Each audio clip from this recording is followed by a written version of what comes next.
Hi, இன்னைக்கு topic solar சிஸ்டமில் origin of universe எப்படி ஆரிஜின் ஆச்சு அப்படிங்கிறத பற்றி நிறைய தியரிஸும் ஆர்கியூமெண்ட்ஸும் இருக்குது. அதில் அக்செப்ட் பண்ணிக்கப்பட்ட தியரி வந்து நெபுலார் ஹைப்போதிசிஸை வந்துட்டு இமானுவல் கெண்ட் அப்படிங்கிறவர் 1755 ரிவைஸ் பண்ணுறாரு. அதுக்கு அவர் natural history and theory of heavens அப்படின்னு பேர் கொடுக்குறாரு. இதில் அவர் என்ன சொல்லியிருக்காருன்னா, கேஷியஸ் கிளவுட்ஸ் அதாவது நெபுலேஸ் வந்து ஸ்லோவாக ரொட்டேட் ஆகி அதுக்கப்புறம் கொலாப்ஸ் ஆகி அதோட கிராவிட்டினால் ஸ்டாராகவோ இல்லை பிளானட்டாவோ ஃபார்ம் ஆகுது அப்படின்னு சொல்கிறாரு. அதே வந்து லாப்லேஸ் 1796 ரிவைஸ் பண்ணுறாரு. அவர் ரிவைஸ் பண்ணி என்ன சொல்கிறாருன்னா, பிளானட்ஸ் எல்லாம் வந்து க்ளவுட் டஸ்ட்னால தான் ஃபார்ம் ஆகிருக்கு, ஆனால் இது வந்து சன்னோட அசோசியேட் ஆகிருக்கு, சன்னும் ஸ்லோவாக ரொட்டேட் ஆகிட்டுருக்கு அப்படிங்கிறத சொல்கிறாரு. இவங்க ரெண்டு பேர் தியரிக்கு அப்புறமா accretion theory of earth formation அப்படிங்கிறத ஓட்டோ ஸ்மித் அப்படிங்கிறவர் ப்ரப்போஸ் பண்ணுறாரு. இந்த தியரியை லிட்டில்டன் அப்படிங்கிறவர் வந்து ப்ரொப்போன் பண்ணுறாரு. இதில் இவங்க என்ன சொல்லியிருக்காங்கன்னா, சோலார் சிஸ்டம் வந்து க்ளவுட் டஸ்ட்னால தான் ஆயிருக்கு, அது சோலார் நெபுலே அப்படின்னு சொல்கிறோம். சோலார் நெபுலேஸ் எப்படி ஃபார்ம் ஆகுதுன்னா, ஃபர்ஸ்ட் ஸ்பின் ஆகிட்டு கிராவிட்டியை க்ரியேட் பண்ணி அந்த கிராவிட்டினால் மெட்டீரியல்ஸை வந்து கம்பைன் பண்ணுது. அப்படி கம்பைன் ஆகும்போது அது ஃபர்ஸ்ட் சன்னை ஃபார்ம் பண்ணுது. சன் தான் வந்து சென்டர் ஆஃப் சோலார் சிஸ்டம் அப்படின்னு சொல்கிறாங்க. அதுக்கப்புறம் சன் ஃபார்ம் ஆனதுக்கப்புறமா ரிமைனிங் இருக்கிற மெட்டீரியல்ஸ் என்ன ஆகுதுன்னா சோலார் விண்ட்ஸ்னால் தூக்கி எறியப்படுது. அப்படி ஆகும்போது ராக்கி மெட்டீரியல்ஸ் எல்லாம் வந்து பிளானட்ஸை ஃபார்ம் பண்ணுது. பேலன்ஸ் இருக்க லைட்டர் எலிமெண்ட்ஸ் எல்லாம் வந்து கேஷியஸ் செயின்ஸ் ஆகுது அப்படின்னு சொல்லியிருக்காங்க. அதே மாதிரி 1927 லெமைட்டர் அப்படிங்கிறவர் வந்து theory on origin of universe அப்படின்னு ஒரு தியரியை ப்ரப்போஸ் பண்ணுறாரு. அதுக்கப்புறம் எட்வின் ஹம்பிள் அப்படிங்கிறவர் 1929 பிக் பேங் தியரியை ப்ரப்போஸ் பண்ணுறாரு. பிக் பேங் தியரிங்க எக்ஸ்பேண்டிங் யூனிவர்ஸ் ஹைப்போதிசிஸ் அப்படின்னு சொல்கிறாங்க. ஏன் அப்படி சொல்கிறாங்க? பிகாஸ் பேங் தியரியில் அவர் என்ன சொல்லியிருக்காருன்னா, யூனிவர்ஸ் எக்ஸ்பேண்ட் ஆகுது அப்படின்னு அவர் சொல்லியிருக்காரு. about 13.75 பில்லியன் இயர்ஸ் எகோ என்ன நடந்துச்சு, அங்கே இருக்க மேட்டர்ஸ் எல்லாம் வந்து யூனிவர்ஸில் இருக்க மேட்டர்ஸ் எல்லாம் வந்து ஒரு கிரேட் ஃபோர்ஸ்னால தூக்கி எறியப்படுது. அது எல்லா டைரக்ஷன்லேயும் ஸ்ப்ரெட் ஆகுது. அப்படி அது வந்து எக்ஸ்பேண்ட் ஆகி கேலக்ஸிஸை ஃபார்ம் பண்ணுது அப்படின்னு சொல்கிறாரு. கேலக்ஸினா என்ன? Galaxy system of billions of stars, dust and dark matters. Stars dark matters அப்படிங்கிறது என்னன்னே தெரியாத விஷயங்கள். நமக்கு தெரிஞ்ச விஷயங்களுக்கு வந்து நம்ம ஸ்டார்ஸ், டஸ்ட் பார்ட்டிகல்ஸ் இப்படின்னு பேர் கொடுத்துருக்கோம். நமக்கு தெரியாமல் இருக்கிற விஷயங்களுக்கு டார்க் மேட்டர்ஸ் அப்படின்னு பேர் கொடுத்துருக்காங்க. இதெல்லாம் கலந்தது தான் வந்து கேலக்ஸி. நம்மளோட கேலக்ஸி வந்து மில்கி வே. கேலக்ஸிஸ் வந்து 3 ஃபார்மில் இருக்குது: spiral Galaxy, elliptical Galaxy, irregular Galaxy. Spiral Galaxy எப்படி இருக்குது அப்படின்னா, ஃப்ளாட்டாக ஒரு ரொட்டேட்டிங் டிஸ்க் மாதிரி இருக்குது. இதில் stars, gaseous materials, dust particles எல்லாமே இருக்குது. இதுக்கு எக்ஸாம்பிள் வந்து மில்கி வே, நம்மளோட கேலக்ஸிவே சொல்லலாம். எலிப்டிக்கல் கேலக்ஸி இது வந்து எலிப்டிக்கல் ஷேப்பில் இருக்குது, எலிப்டிக்கல் ஃபார்மில் இருக்குது. இதில் வந்து ஓல்டர் ஸ்டார்ஸ் இருக்குது அப்படின்னு சொல்லியிருக்காங்க. இர்ரெகுலர் கேலக்ஸிஸ் இதுக்கு வந்து ப்ராப்பரான ஃபார்ம் கிடையாது. இது வந்து யூத்ஃபுல் கேலக்ஸிஸ், மேபி இது ஃபார்ம் ஆகிட்டு இருக்க கேலக்ஸியாக கூட இருக்கலாம் அப்படின்னு சொல்லியிருக்காங்க. நெக்ஸ்ட், கிராவிடேஷ்னல் லென்சிங் டெக்னிக்கை யூஸ் பண்ணி தான் ஏஜிங் ஆஃப் யூனிவர்ஸோட ஏஜ் என்ன அப்படிங்கிறதையும் ஸ்ட்ரென்த் ஆஃப் டார்க் எனர்ஜியையும் கண்டுபிடிக்கிறாங்க. டார்க் எனர்ஜி அப்படிங்கிறது என்னென்னா, டார்க் எனர்ஜி தான் வந்து யூனிவர்ஸ் எக்ஸ்பேண்ட் ஆகிறதுக்கான ஆக்சிலரேஷனை க்ரியேட் பண்ணுது. எப்படி க்ரியேட் ஆகுதுன்னே தெரியாத ஒரு ஆக்சிலரேஷன் யூனிவர்ஸோட எக்ஸ்பேன்ஷனுக்கு காரணமாக இருக்குது. அதை டார்க் எனர்ஜி அப்படின்னு சொல்கிறாங்க. இந்த கிராவிடேஷ்னல் லென்சிங் டெக்னிக்கை யூஸ் பண்ணி ஜேம்ஸ் வெப் ஸ்பேஸ் டெலஸ்கோப் அப்படிங்கிற ஒரு டெலஸ்கோப்பை 2021 லான்ச் பண்ணுறதா இருக்காங்க NASA. 2011 Nobel prize for physics எதுக்காக கிடைச்சதுன்னா, இந்த எக்ஸ்பேண்டிங் யூனிவர்ஸ் எக்ஸ்பேண்ட் ஆகுது அப்படிங்கிற தியரியை வந்து ப்ரூவ் பண்ணதுக்காக தான் 2011 ஃபிசிக்ஸுக்கு நோபல் ப்ரைஸ் கிடைச்சிது. ஸ்டார்ஸ் அப்படிங்கிறது என்னென்னா, astronomical object which has its own light and heat. எந்த ஒரு அஸ்ட்ரானமிக்கல் ஆப்ஜெக்ட் தானாகவே லைட்டையும் ஹீட்டையும் ப்ரொடியூஸ் பண்ணுதோ அதை வந்து ஸ்டார்ஸ்ன்னு சொல்கிறாங்க. ஸ்டார்ஸ் எப்படி ஃபார்ம் ஆகுது? டஸ்ட் பார்ட்டிகல்ஸும் கேஸும் கம்பைன் ஆகிட்டு ஒரு கிராவிடேஷ்னல் ஃபோர்ஸ்னால் க்ரியேட் ஆகிறது தான் வந்து ஸ்டார்ஸ் அப்படின்னு சொல்கிறாங்க. ஸ்டார்ஸ் வந்து கொஞ்ச நாளில் வந்து அழிஞ்சு போயிடுறதாகவும் சொல்கிறாங்க. ஸ்டார்ஸில் நடக்கிற சேஞ்சஸை red giants, white dwarf, neutron stars, black hole அப்படின்னு சொல்கிறாங்க. Constellation group of stars that form a particular shape in the sky. நிறையா ஸ்டார்ஸ் சேர்ந்து ஒரு ஷேப்பாக ஸ்கையில் க்ரியேட் பண்ணுறத தான் வந்து கான்ஸ்டலேஷன் அப்படின்னு சொல்கிறாங்க. 1929 ஐஏயு என்ன சொல்லியிருக்கு, ஒரு 88 அஃபீஷியல் கான்ஸ்டலேஷன்ஸ் இருக்கிறதா சொல்லியிருக்காங்க. ஐஏயு அது எப்போ ஃபவுண்ட் ஆச்சுன்னா 1919 ஃபவுண்ட் ஆகிருக்கு. அதோட ஹெட் குவார்ட்டர்ஸ் வந்து பாரிஸில் இருக்குது. இவங்க என்ன பண்ணுறாங்க அப்படின்னா, ஸ்பேஸில் நடக்கிற எல்லா கண்டுபிடிக்கப்படுற எல்லா பிளானட்ரி ஃபீச்சர்ஸ்க்கும் எல்லா ஆப்ஜெக்ட்ஸ்க்கும் இவங்க தான் நேமிங் அத்தாரிட்டியாக இருக்காங்க. சோலார் சிஸ்டமில் வந்து சென்டரில் ஸ்டார் இருக்குது, சன் தான் அந்த ஸ்டார். அதை சுற்றி ஒரு 8 பிளானட்ஸ் இருக்குது, மூன், ஆஸ்ட்ராய்ட்ஸ், காமெட்ஸ் அண்ட் மீட்டியராய்ட்ஸ். இவங்க எல்லாருமே வந்து என்ன பண்ணிகிட்ருக்காங்கன்னா சன்னை தான் சுற்றி வந்துட்டுருக்காங்க. என்னென்ன எலிப்டிக்கல் ஆர்பிட், இந்த எலிப்டிக்கல் பாத், இந்த பாத்து தான் வந்து ஆர்பிட்னு சொல்கிறாங்க. சோலார் சிஸ்டமில் ஒரே ஒரு ஸ்டார் தான் இருக்கணும் அப்படிங்கிற அவசியம் கிடையாது. 2 ஸ்டார் இருந்தால் இந்த பைனரி ஸ்டார் சிஸ்டம்னு சொல்கிறாங்க. பட் மேபி சோலார் சிஸ்டமில் மோர் தென் 2 ஸ்டார்ஸ் கூட இருக்கலாம் அப்படின்னு சொல்கிறாங்க. சோலார் சிஸ்டமில் வெறும் 8 பிளானட்ஸ் மட்டும் இல்லை, அதை தாண்டி ஒரு பெல்ட் இருக்குது, அதை கைப்பர் பெல்ட்டுன்னு சொல்கிறாங்க. இந்த பெல்ட் வந்து ஒரு ஷெல் மாதிரி நம்ம சோலார் சிஸ்டமை சரவுண்ட் பண்ணியிருக்கு. இது வந்து நெப்டியூனுக்கு அடுத்ததாக இருக்குது அப்படின்னு சொல்கிறாங்க. இந்த கைப்பர் பெல்ட் எதனால் ஆயிருக்குன்னா ஐசி பாடிஸ். இதில் இருக்கிற ஆப்ஜெக்ட்ஸ் என்ன சொல்கிறாங்கன்னா கைப்பர் பெல்ட் ஆப்ஜெக்ட்ஸ் அப்படின்னு சொல்கிறாங்க. மோஸ்ட்லி கைப்பர் பெல்ட்டில் இருக்கிறது எல்லாமே வந்து டுவார்ஃப் பிளானட்ஸ். ப்ளூட்டோ வந்து பிளானட்டாக தான் இருந்தது. 2006க்கு அப்புறம் ப்ளூட்டோ வந்து ஒரு டுவார்ஃப் பிளானட் அப்படின்னு சொல்லிட்டாங்க. டுவார்ஃப் பிளானட்ஸ் எதுன்னா ப்ளூட்டோ, எரிஸ், ஹியூமா அப்படிங்கிற பிளானட்ஸ் எல்லாம் வந்து டுவார்ஃப் பிளானட்ஸாக இருக்குது.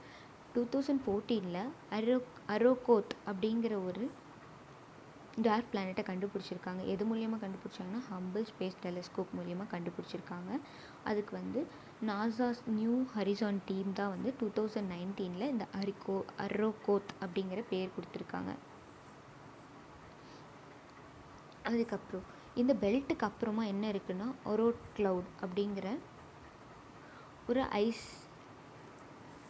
ஐஸ் பீசஸால் ஆன ஒரு கிளவுட் ஃபார்மேஷன் இருக்குதுன்னு சொல்கிறாங்க. இது வந்து ஏன் ஐசியாக இருக்குது அப்படின்னா சன்லேருந்து ரொம்ப டிஸ்டன்ஸில் இருக்குது.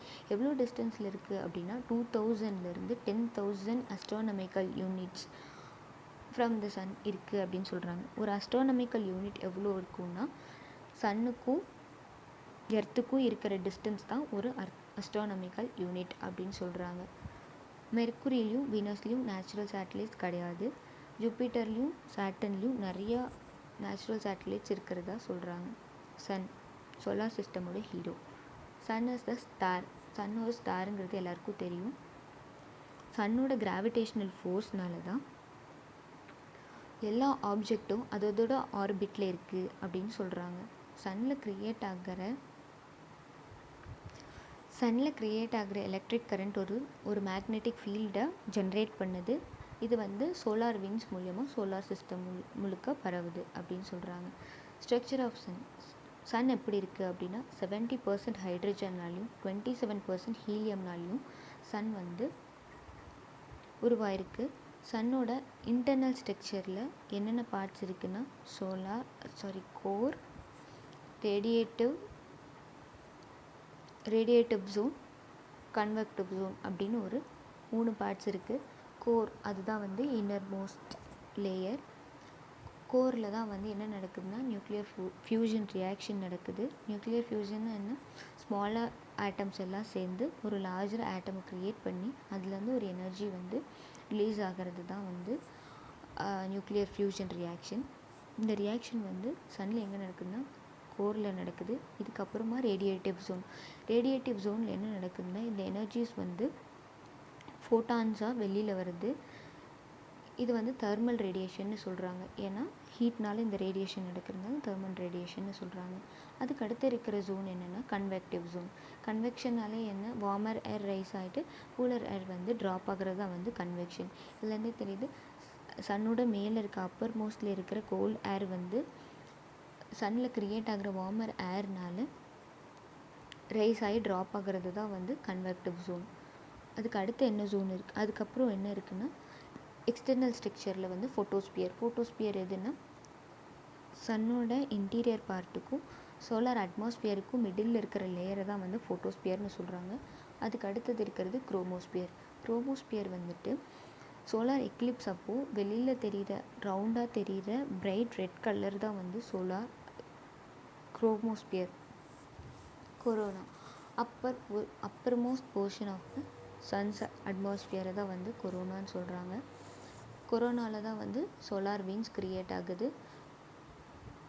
சோலார் விங்ஸ் அப்படிங்கிறது என்னென்னா ஃப்ளோ ஆஃப் பிளாஸ்மானா என்னென்னா கலெக்ஷன் ஆஃப் சார்ஜ்டு பார்ட்டிகல்ஸ்.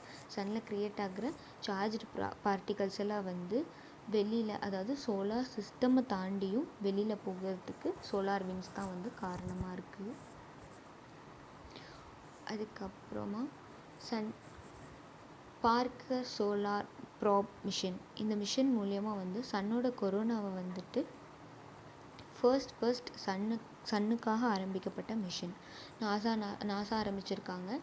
இதில் லான்ச் பண்ணியிருக்கிற இந்த பார்க்கர் சோலார் ப்ராப் மிஷனில் லான்ச் பண்ணியிருக்க ஆர்பிட்டர் வந்து சன்னோட ஆர்பிட்டை ரீச் பண்ணுறதுக்கு 2025 அப்போ தான் அது வந்து சன்னோட ஆர்பிட்டையே ரீச் பண்ணும் அப்படின்னு சொல்கிறாங்க. அதுக்கு அடுத்த மிஷன் என்னென்னா சோலார் ஆர்பிட்டர் மிஷன். இந்த மிஷன் வந்து நாசாவும் யூரோப்பியன் ஸ்பேஸ் ஏஜென்சியும் கம்பைன் ஆகி தான் இந்த மிஷனை ஸ்டார்ட் பண்ணியிருக்காங்க. இது ஒரு 7 years மிஷன். இந்த மிஷனோட மெயின் மோட்டிவ் என்னென்னா சன்னோட 11 years சோலார் சைக்கிளை பற்றின இன்ஃபர்மேஷனை கலெக்ட் பண்ணுறது தான் இந்த மிஷனோட main target. Sun's 11 years solar cycle அப்படிங்கிறது என்னென்னா சன் வந்து ஒவ்வொரு 11 yearsக்கும் அதோட போல்ஸை வந்து சேஞ்ச் பண்ணிக்குமா, அதாவது வந்து ஃப்ளிப் பண்ணிக்கும். சவுத் போல் வந்து நார்த்தாகவும் நார்த் போல் வந்து சவுத் போலாகவும் கன்வெர்ட் ஆகும். இப்படி கன்வெர்ட் ஆகும்போது இந்த 11 yearsக்கு மிட் இயர்ஸில் வர்ற, அதாவது 5 years முடிஞ்சிருச்சு, 6th year இல்லை 7th year வந்து சன் ஸ்பாட்ஸ் வந்து நிறையா இருக்குமா. அப்போ வந்துட்டு சன்னோட ஹீட்டும் வந்து ஜாஸ்தியாக இருக்கும் அப்படின்னு சொல்கிறாங்க. இதை பற்றின டீட்டெயில் கலெக்ஷனை ப்ரொடியூஸ் பண்ணுறதுக்காக வந்துட்டு சோலார் ஆர்பிட்டர் மிஷனை வந்துட்டு நாசா ஆரம்பிச்சிருக்காங்க. அடுத்தது சைஸ் ஆஃப் த சன்னோட ரேடியஸ் வந்து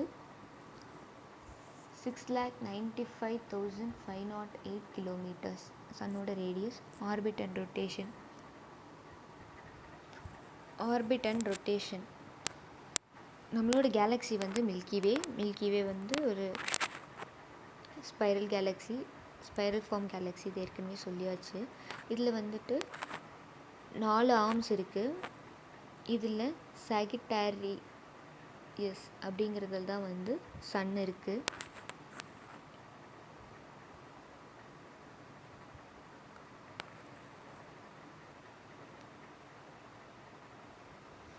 next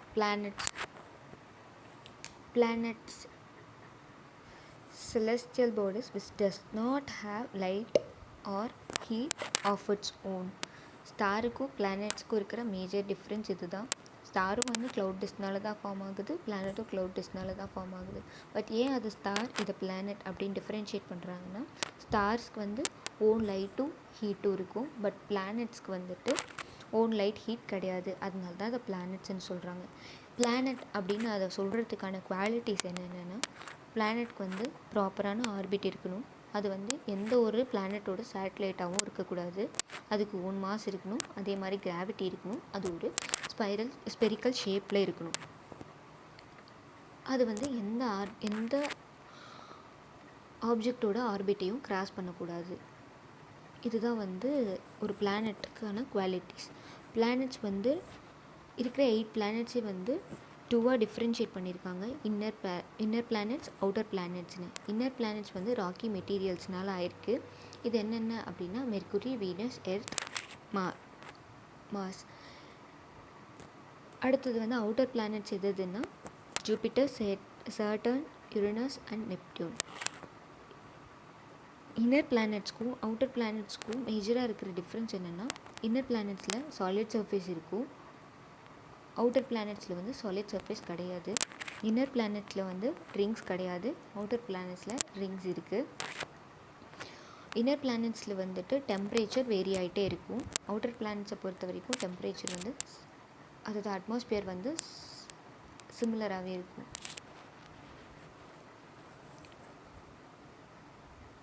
first planet mercury. Mercury தான் வந்து சன்னுக்கு நியரஸ்ட்டாக இருக்குது. பட் சன்னுக்கு நியரஸ்ட்டாக இருந்தாலும் மெர்க்குரி வந்து second hottest planet. First hottest planet வந்து வீனஸ் தான். மெர்க்குரிக்கு வந்து சேட்டலைட்ஸ் கிடையாது. மெர்க்குரி வந்து அது ரொட்டேட்ஸ் ஆன் இட்ஸ் ஓன் ஆக்சிஸ்க்கு அதுக்காகிற டைம் பீரியட் எவ்வளோன்னா 58.65 டேஸ். ஒரு ரெவல்யூஷனுக்கு அதுக்காகிற டைம் எவ்வளோன்னா 88 டேஸ். சன்லைட் வந்து மெர்க்குரியை ரீச் பண்ணுறதுக்கு 3.2 மினிட்ஸ் தான் ஆகுது. அடுத்த பிளானட் வீனஸ். வீனஸை வந்து எர்த்தோட சிஸ்டர் அப்படின்னு சொல்கிறாங்க. பிகாஸ் ரெண்டும் வந்து சிமிலர் ஷேப்பில் இருக்கிறதுனால, சிமிலர் சைஸில் இருக்கிறதுனாலையும் அப்படி சொல்கிறாங்க. வீனஸ் தான் வந்து இருக்கிறதுலே ஹாட்டஸ்ட் பிளானட். அதோட டெம்பரேச்சர் எவ்வளோன்னா 462 டிகிரி செல்சியஸ். இதை வந்து morning star and evening star அப்படின்னு சொல்கிறாங்க.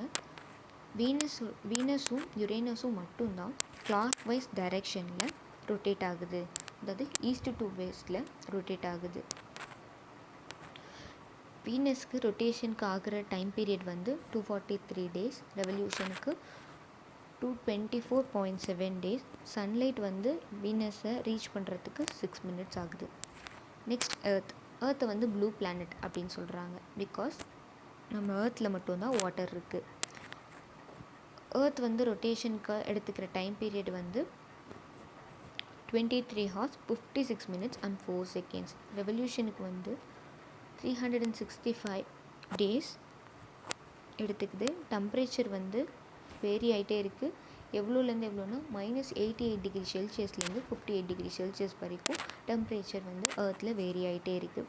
சன்லைட் வந்து எர்த்தை ரீச் பண்ணுறதுக்கு எடுத்துக்கிற டைம் பீரியட் எவ்வளோன்னா 8.3 மினிட்ஸ். நெக்ஸ்ட் மாஸ் வந்து ரெட் பிளானட் அப்படின்னு சொல்கிறாங்க. ஏன்னா அதில் ப்ரெசென்ட் ஆகிருக்க அயன் ஆக்சைடுனால அந்த பிளானட் வந்து ரெட் கலரில் தெரியுது. அதனால அதை வந்து ரெட் பிளானட்னு சொல்கிறாங்க. மாஸோட ரொட்டேஷனுக்கு ஆகிற டைம் எவ்வளோன்னா 24 hours and 37 minutes. அதோட 1 ரெவல்யூஷனுக்கு ஆகிற டைம் எவ்வளோன்னா 687 டேஸ். அதோட சர்ஃபேஸ் டெம்பரேச்சர் எவ்வளோன்னா -153 டிகிரி செல்சியஸ்லேருந்து 20 டிகிரி செல்சியஸ் வரைக்கும் இருக்கும். மார்ஸ்லேயும் வந்து சீசன்ஸ், போலார் ஐஸ் கேப்ஸ் இருக்குது, வெல்கனோஸ் இருக்குது, கேனியன்ஸ் இருக்குது, வெதர் இருக்குது அப்படின்னு கண்டுபிடிச்சிருக்காங்க. மார்ஸில் வந்துட்டு 2 சேட்டலைட்ஸ், நேச்சுரல் சேட்டலைட்ஸ் இருக்குது, ஃபோபோஸ் அண்ட் டீமோஸ். அடுத்தது ஜூபிட்டர் வந்து அவுட்டர் பிளானட். இது வந்து ஒரு கேஷியஸ் பிளானட். அது ஏன் அப்படி சொல்கிறாங்கன்னா இது வந்து கேஸ்னால் மேடாயிருக்கு. இது வந்து செயின் கேஸ் பிளானட் அப்படின்னு சொல்கிறாங்க. நம்மளோட சோலார் சிஸ்டமில் இருக்கிற லார்ஜஸ்ட் பிளானட் எதுனா ஜூபிட்டர் தான். இதோட ரொட்டேஷனுக்கு இது எடுத்துக்கிற டைம் வந்து 9 hours 55 minutes. இருக்கிறதுலையே ஷார்ட்டஸ்ட் டே எதுக்குன்னா ஜூபிட்டருக்கு தான். ஏன்னா அது ரொட்டேட் ஆகிறதுக்கு அது எடுத்துக்கிற டைமே வெறும் 9 hours 55 minutes தான். ரெவல்யூஷனுக்கு இது எடுத்துக்கிற டைம் பார்த்திங்கன்னா 11.86 years. ஜூபிட்டருக்கு ரிங்ஸ் இருக்குது. 67 நேச்சுரல் சேட்டலைட்ஸ் அதில் இருக்கிறதா கண்டுபிடிச்சிருக்காங்க. அதாவது 67 மூன்ஸ் அதில் இருக்குது. கேனிமேட் அப்படிங்கிறது தான் வந்து லார்ஜஸ்ட் நேச்சுரல் சேட்டலைட் ஜூபிட்டரோடது. அடுத்தது சாட்டன் வந்து ரிங்டு பிளானட் அப்படின்னு சொல்கிறாங்க. இதோட ரிங்ஸ் வந்துட்டு கார்பானியஸ் டிஸ்க்னால் ஆயிருக்கு. இதில் வந்து மொத்தம் 30 ரிங்ஸ் இருக்குது. அதனால தான் இது ரிங்டு பிளானட்னு சொல்கிறாங்க. 53 நேச்சுரல் சேட்டலைட்ஸ் இருக்குது. இது ரொட்டேஷனுக்கு எடுத்துக்கிற டைம் வந்து 10 hours 34 minutes. ரெவல்யூஷனுக்கு 29.4 years. யுரேனஸ் வந்து வீனஸ் மாதிரியே கிளாக் வைஸில் ரொட்டேட் ஆகுது. இது வந்துட்டு 98 டிகிரி வந்து இன்க்ளைன் ஆகிருக்கு அதோட ஆக்சிஸில் அப்படின்னு சொல்கிறாங்க.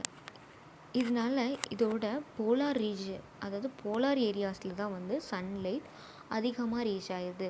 நம்மளோடதுலலாம் ஈக்குவேட்டரில் தான் வந்து சன்லைட் மோஸ்ட்டாக இருக்கும். பிகாஸ் வந்து இன்க்ளைன் ஆகிருக்கிறதுனால போலாரில் வந்து அதிகமாக வந்து சன்லைட் படாது அப்படின்னு சொல்லுவாங்க. இதோட இன்க்ளினேஷன் வந்துட்டு 98 டிகிரி இருக்கிறதுனால இதில் வந்து போலாரில் தான் மேக்ஸிமம் சன்லைட் இருக்கும் அப்படின்னு சொல்கிறாங்க. யுரேனஸ் வந்து எந்தெந்த கேஸ்னால் மேடாக இருக்குது அப்படின்னா ஹைட்ரஜன், ஹீலியம், மீத்தேன். மீத்தேன் இருக்கிறதுனால இது வந்து ப்ளூயிஷ் க்ரீன் கலரில் தெரியுது. யுரேனஸில் வந்து ரிங்ஸ் இருக்குது, 27 நேச்சுரல் சேட்டலைட்ஸ் இருக்குது. நெப்டியூனை வந்து coldest planet and windiest planets in solar சிஸ்டம்னு சொல்கிறாங்க. கோல்டஸ்ட் பிளானட் ஏன் சொல்கிறாங்கன்னா அதோட டிஸ்டன்ஸ்னால தான். அது ரொம்ப சன்லேருந்து ரொம்ப டிஸ்டன்ஸில் இருக்குது, அதாவது லாஸ்ட் பிளானட் அதுதான். ரொட்டேஷனுக்கு வந்து 16 ஹார்ஸ் எடுத்துக்குது. ரெவல்யூஷனுக்கு அது எடுத்துக்கிற டைம் 165 இயர்ஸ். 30 நேச்சுரல் சேட்டலைட்ஸ் இருக்குது, 5 ரிங்ஸ் இருக்குது. நெக்ஸ்ட் டுவார்ஃப் பிளானட்ஸ், அதாவது கைபர் பெல்ட்டில் இருக்கிற டுவார்ஃப் பிளானட்ஸ். டுவார்ஃப் பிளானட்ஸ் அப்படிங்கிறது என்னென்னா டைனி பிளானட்ஸ்க்கும் டுவார்ஃப் பிளானட்ஸ்க்கும் இருக்கிற டிஃப்ரென்ஸ் என்னென்னா அதோட ஷேப் தான். அதே மாதிரி பிளானட்ஸ் வந்து அதோட ஆர்பிட்டல் பாத்தை வந்து அதுவாகவே கிளியர் பண்ணிக்கும். டஸ்ட் பார்ட்டிகல்ஸ் அதுலேருந்து அதுவாகவே தன்னோட ஆர்பிட்டை வந்து கிளியர் பண்ணிக்கும். பட் டுவார்ஃப் பிளானட்ஸ்னால அதை பண்ண முடியாது. அதுதான் வந்து டுவார்ஃப் பிளானட்ஸ்க்கும் இருக்கிற மேஜர் டிஃப்ரென்ஸ். மொத்தம் 5 டுவார்ஃப் பிளானட்ஸ் இருக்குது.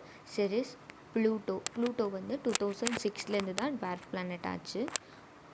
மேக் அதுக்கப்புறம் ஏரிஸ். சேட்டலைட் அப்படிங்கிறது என்னென்னா பிளானட்ஸ் எல்லாம் சன்னை ரொட்டேட் பண்ணுறாங்க, சேட்டலைட்ஸ் எல்லாம் பிளானட்ஸை ரொட்டேட் பண்ணுறாங்க.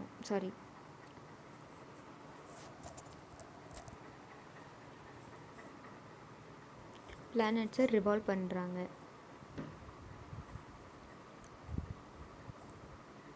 சேட்டலைட்ஸ் எல்லாம் வந்து பிளானட்ஸை வெஸ்ட்லேருந்து ஈஸ்ட் டைரெக்ஷனில் வந்து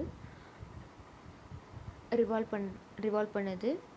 சேட்டலைட்ஸ்க்கு வந்துட்டு ஓன் லைட் கிடையாது, பட் அது சன்னோட லைட்டை ரிஃப்ளெக்ட் பண்ணுது. அதுக்கு அட்மாஸ்பியர் கிடையாது, வாட்டரும் கிடையாது. மூணுக்கும் சன்னுக்கும் இருக்கிற டிஸ்டன்ஸ் எவ்வளோன்னா 8,84,409 கிலோமீட்டர்ஸ். மூன் வந்து ரொட்டேஷனுக்கும் ரெவல்யூஷனுக்கும் சேம் டைம் தான் எடுத்துக்குது. 27 days 7 hours and 43 minutes. இதனால தான் வந்துட்டு மூனோட அதர் சைடை நம்மளால் பார்க்க முடியல. பிகாஸ் ரொட்டேஷனும் ரெவல்யூஷனும் ஒரே டைமில் இருக்கிறதுனால நம்ம மூனோட ஒரு சைடை மட்டும்தான் பார்த்துட்ருக்கோம். மூனோட அந்த சைடில் என்ன இருக்குது அப்படின்னு தெரிஞ்சுக்கிறதுக்காக சைனா சேஞ்ச் 4 அப்படிங்கிற ஒரு லூனார் எக்ஸ்ப்ளோரரை வந்து லேண்ட் பண்ணாங்க. அது வந்து மூனோட சவுத் போல் அட்கெயின் பேசினில் தான் வந்து போய் லேண்ட் ஆச்சு. அதே மாதிரி நம்ம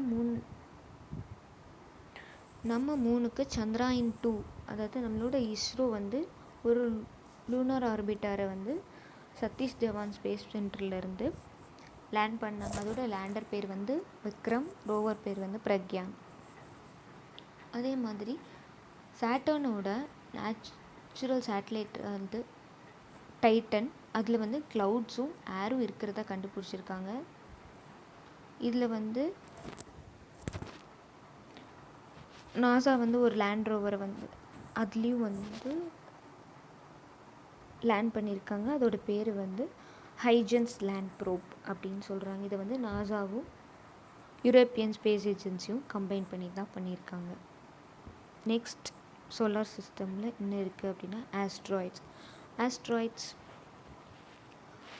இது வந்து மைனர் பிளானட்ஸ் அப்படின்னு சொல்கிறாங்க. பிகாஸ் இது வந்து ஸ்மாலஸ்ட் ராக்கி செலஸ்டியல் பாடி.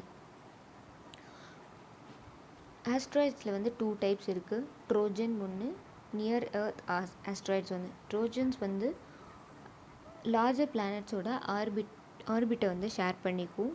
நியர் எர்த் ஆஸ்ட்ராய்ட்ஸ் என்னென்னா எர்த்துக்கு நியராக இருக்கிற ஆஸ்ட்ராய்ட்ஸ் தான் நியர் எர்த் ஆஸ்ட்ராய்ட்ஸ் அப்படின்னு சொல்கிறாங்க. லார்ஜஸ்ட் ஆஸ்ட்ராய்ட்ஸ் என்ன சொல்கிறாங்கன்னா பிளானட்டாய்ட்ஸ் அப்படின்னு சொல்கிறாங்க.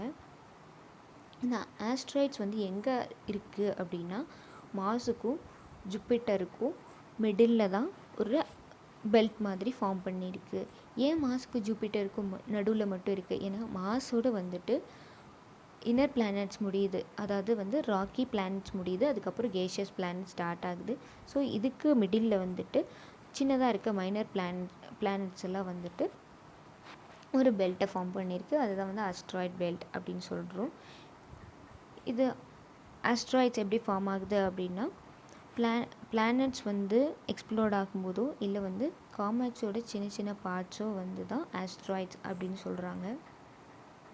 அதுக்கு அடுத்தது காமெட்ஸ் வந்து small icy particles and meteoric fragments, மீட்டியார்லேருந்து வந்த ஃப்ராக்மெண்ட்ஸை வந்து காமெட்ஸ்ன்னு சொல்கிறாங்க. இதுக்கு வந்து ப்ராப்பராக ஒரு ஆர்பிட் கிடையாது. மீட்டியார்ஸ் அப்படிங்கிறது வந்து ஷூட்டிங் ஸ்டார்ஸ். மீட்டியார்ஸ் எப்படி ஃபார்ம் ஆகுதுன்னா பிளானட்ஸ் எக்ஸ்ப்ளோர்ட் ஆகிட்டு ஆஸ்ட்ராய்ட்ஸாக ஃபார்ம் ஆகுது. அந்த ஆஸ்ட்ராய்ட்ஸ் அதுக்கப்புறமா உடஞ்சி ஃபார்ம் ஆகிறத வந்து மீட்டியோரைட்ஸ்ன்னு சொல்கிறாங்க. மீட்டியோரைட்ஸ் அப்படிங்கிறது வந்து நம்ம அட்மாஸ்பியருக்கு முன்னாடி இருக்கும்போது அதை மெட்டியோரைட்ஸ்ன்னு சொல்கிறாங்க. நம்மளோட எர்த்தோட அட்மாஸ்பியருக்கு வரும்போது அதை மீட்டியார்ஸ்ன்னு சொல்கிறாங்க. எர்த்தோட சர்ஃபேஸ் அது ஹிட் பண்ணதுக்கப்புறம் அது வந்து மீட்டியோரைட்ஸ் அப்படின்னு சொல்கிறாங்க. மீட்டியோரைட் ஃபால் வந்து நம்ம எர்த்தில் நடக்கும்போது அங்கே வந்து ஒரு கிரியேட்டர், அதாவது வந்து ஒரு பெரிய குழி மாதிரி ஒன்று வந்து க்ரியேட் பண்ணுது. இதுக்கு எக்ஸாம்பிள் வந்து லேக் லோனார் அப்படிங்கிற ஒரு லேக் வந்து மகாராஷ்டிராவில் இருக்குது. இது வந்து மெட்டியாரிட்ஸ் ஃபால் ஆனதுனால க்ரியேட் ஆன ஒரு லேக். இதோட சோலார் சிஸ்டம் முடிஞ்சிச்சு. நாளைக்கு எர்த் ஃபுல்லாக பார்க்கலாம். தேங்க்யூ.